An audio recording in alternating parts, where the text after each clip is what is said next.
Hola amigos de las letras, soy Miguel Navarro y estoy aquí para presentarte mi programa El Hidalgo de las Palabras.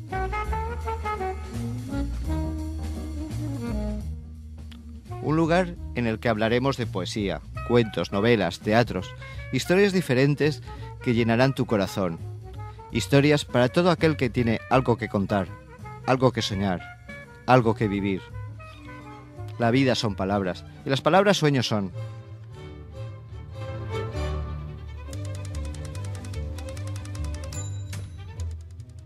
Nuestro programa se está cociendo en RW Radio Digital. En breves te informaremos a través de nuestras redes sociales. Escúchanos en nuestra app, TuneIn o a través de la web. Ven, el Hidalgo te espera.